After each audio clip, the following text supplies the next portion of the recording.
Hey everybody, Tom here, and today I want to teach you how to set up Architects of the West Kingdom. This is kind of a sequel to another game that I played on this channel, Raiders of the North Sea, which is part of its own trilogy. Rumor has it this is going to be part of a trilogy if I remember correctly. But yeah, let's go ahead and teach you how to set this game up. I'm going to go ahead and start by taking off the lid here. That's a great place to start when setting up a game. And let me just go ahead and take out these two books here. These are the rule books, and I actually really like what they've done with this. This is the basic rule book here, so that will just teach you all of the rules of the game. So you do get full rules here. And then in this book here, you get some clarification. So you have some variants that are explained here, variable setup things. You have different rules for the different cards. This is kind of like an index for the different cards and abilities that are in the game. So I really like that. I usually hate rule books that have like a quick start rule book and then a full rule book. That's not what this is doing. Full rule book here, and then card clarifications over here. I like that a lot. So I'll go ahead and take those out. Here we have the main board, so I'm going to go ahead and open this up. It's in a pretty small box, and so this is a 6-fold thing, but it's still not, it's not overly huge. And so we'll go ahead and just open that up and set that right there. And then what we have here are the different player boards. So as per usual, if you've watched my channel, you know I'm going to play with red and blue. And we'll talk about this more, but my plan is to play with the variable players. We're going to play with this is the basic side. We're going to be playing with the advanced side, which gives each player a special ability and different starting conditions. But for now, let's just go ahead and hand those over. You can see that there are 6 different characters to choose from. And again, basic side and then an advanced side over here. So yeah, I really like that a lot. And I am just realizing I never talk about how many players these games play. I think this plays up to 5. Yeah, I think this game plays up to 5 players because we got 5 sets of player pieces. I should probably be better about talking about that. Okay, so what we have here are bags full of the player pieces. So I'm going to go ahead and just take out the red player pieces and the blue player pieces. I won't need these. Here is a Plano box that I got from Walmart. You can see the logo right there. This is just, I don't know, I think I spend usually about $2 on these. But this is perfect because there are basically 5 kinds of resources in this game. They fit perfectly inside of this Plano box, and so I love it. I'm just going to go ahead and set that over here. And then I guess there is another resource, which is money in this game, and I just put this inside of a geek box that I have provided. And so I'm just going to go ahead and pop off that lid and put that here. And then there are several different decks of cards. Some of them are small decks of cards. I keep that in a bag. Some of them are big decks of cards. I just wasn't satisfied with how I was bagging the big deck, so I just took a 1-inch strip of cardstock and just wrapped it around and then taped it together on the back. And that just at least holds these cards together as I stack the game on its side. I probably could have made it a little tighter. It doesn't matter. That's not why you're here. So either way, we have all of the decks of cards out, and I'm just going to go ahead and move the box out of the way. And let's go ahead and set up the main board. The first thing I'm going to do is you need to start with 4 coins in the tax stand. So I'm just going to go ahead and lay them out like that so that they're easily seen. And then what we have here are some different decks of cards. There are solo rule cards. And if you look at the backs, we have blue, green, and then these yellow, and then these black cards. These are for the solo game, so you don't need to use these. And I probably should have pointed out, I'm reaching over to grab them, that there are no player pieces for the black background characters. These are for the solo game. So this isn't an option when you're playing with other people, as far as I know. Could be. I don't know. Whatever. All right, so here we're going to have a blue deck of cards and a green deck of cards. I already shuffled these. I always shuffle after I clean up after a game, but just to put your mind at ease, we'll give them a quick little shuffle like this. And these green cards are building cards, and they're going to go right here in this stack. Blue cards are going to be architect cards, or these are, what do you call them? Maybe apprentice cards? Yeah, we're the architects. These are apprentices that can help us out. And this deck of cards is going to go over here. And what we need to do is draw one card for each of these spaces in this section of the board. So we'll just go ahead and flip those up, put them here. Oops, I did that weirdly. And we got that one there. All right, so those are the decks of cards. We're going to be drawing some of these green cards when we go over to our individual play areas. In fact, well, yeah, let's do the small cards first, and then I'll talk about the green cards. And then inside of this baggie, I have the small decks of cards. These cards here are the black market cards, and there are two sides to them. There's this side that has like 2 icons. I think some of them have 1. Yeah, some of them have 1. And then the back side, which has 4 icons.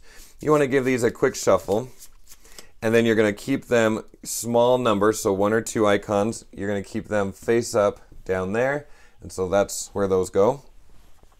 Resources are kind of unlimited in this game, and so if by chance you run out of actual tokens, especially with a lot of players, there are these multiplier decks of cards that you can use just to track things. I'll keep them near the board, but I can't imagine we'll be using them in our game. And then here you have contract cards. And with these contract cards, they're kind of a negative thing to end up with in the game. There's a negative side and a positive side, but when you get them, they always start negative side up. And so we're just going to go ahead and they don't need to be shuffled. They're all identical, so we just put that pile there. And then in this game, we're going to be trying to build a cathedral, and people who help contribute to the cathedral can get a reward. And you need to shuffle these up, and then you're going to count. Here, I'll show you the other side too. Okay, so you're going to count these out. You need to take your number of players times 2 plus 1. So in a 2-player game, we need 2 times 2 plus 1. We're going to need 5 of these cards. 1, 2, 3, 4, 5.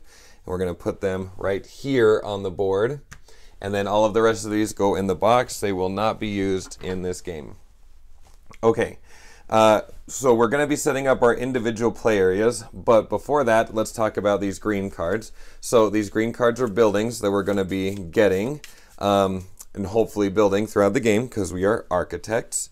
And in the game, this does like a draft setup. So essentially what you would do is you would deal 4 cards to all of the players.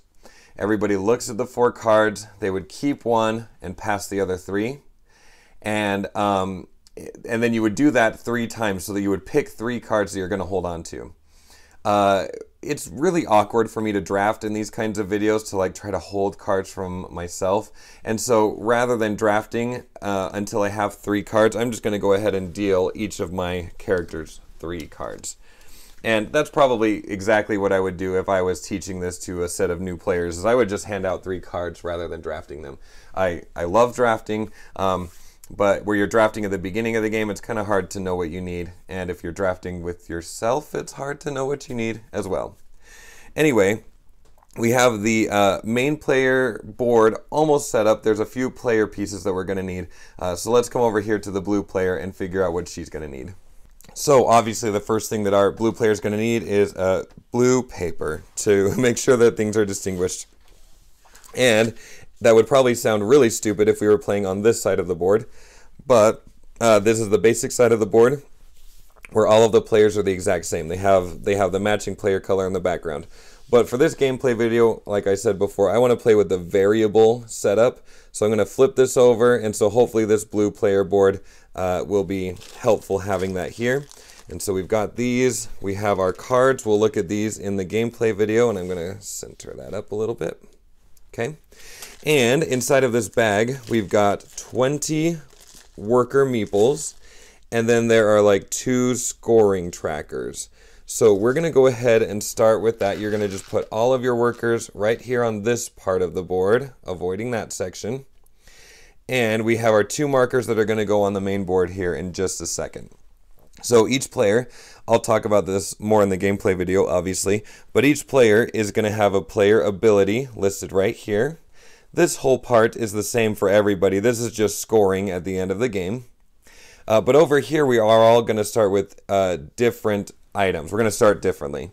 In a regular game, if you were all starting on the other side of the player board, Your starting player, however you decide that, would get 3 coins, and then each subsequent player would get 1 more coin after that. So the second player would get 4, the third player would get 5, and so on.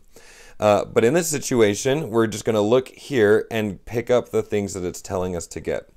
This first thing is telling us that we need to put 4 workers into the guardhouse, into prison, essentially. And so what I'm going to do is I'm going to take 4 of my workers, and they're going to need to go to the main board, and I also need to bring these along with me. And before leaving that board, I should have pointed out, and I will point it out again, but the blue player is going to start at a 5 virtue. This is a virtue track over here, and on her player board it's saying that we're going to start at a 5. In a basic game where everybody's starting the same, everyone would start at 7, but for her she's going to start at 5. And then also each player is going to take this piece and just put it underneath the cathedral down here. And then, as I said, she has 4 player pieces. They need to go over here in the guardhouse. Essentially, we've learned about the blue player that she's a little bit naughty. And so she's going to have workers starting up here in prison. Her virtue's not the greatest, but that's okay. These starting conditions are really going to help her shape her strategy. So 4 workers in the guardhouse, and then we're going to start with 5 coins here. And so we're just going to, I don't know, I'm going to probably change where I'm keeping stuff, but we're going to start with 5 coins right here for now. And then, as I pointed out, she starts off with 5 virtue, and she's going to start off with an extra green card. So we'll just grab one of those, and I'm going to add it to her pile nicely. But essentially, she is all the way set up at this point. Okay, let's go ahead and get our red player set up. We're going to set up Frederick here. And instead of using the red side, we're going to flip that over to this side here. He's got his starting 3 cards. We'll look at those more closely when we do our gameplay video. That would be held secretly from other players. This is not looking good. Okay, and same exact thing. We've got a bunch of workers here. So we'll just dump those out. And then we've got our 2 scoring markers. Now this guy, he is starting with 0 workers. Sorry, I ate something weird. Okay, so 0 workers in the guard tower, 4 coins. I'll grab those in a second. 7 virtue, and he's going to get a stone. So we don't need to take any workers to the board. Let's just bring these over. He's starting at 7, like that. We just put this up here, like that. And it was 4 coins for him, and 1 stone. And we're going to be adding a lot of cards around these player boards, so I'm going to have to really figure out where exactly I want everything to go. But for the most part, he is set up here. And of course I have every intention of mentioning this in the gameplay video, but just in case I forget, when determining starting players, so like in the regular game, you just pick a starting player, they get 3 coins, and then you add 1 more coin per player position. But when you're doing this variable setup, everyone just starts with whatever they start with, and then the person with the most virtue, so the red player in this case, is going to be our first player. So that's going to feel a little different. In my videos, I almost always start with blue being the first player, but you can see she's a little mischievous, so she doesn't get to go first. Yeah, so that's the plan. We're going to be playing, I don't know how to pronounce her name. I don't think it's Teresa, maybe just Therese. We're going to play Therese versus Frederick, Architects of the West Kingdom. I'm really excited. I wasn't planning on recording this game, but I played it and I really like it. So I'm going to play it again. If you'd like to see that gameplay video, go ahead and click on the link in the description of this video, and we will see you there. I'll talk to you later. Goodbye.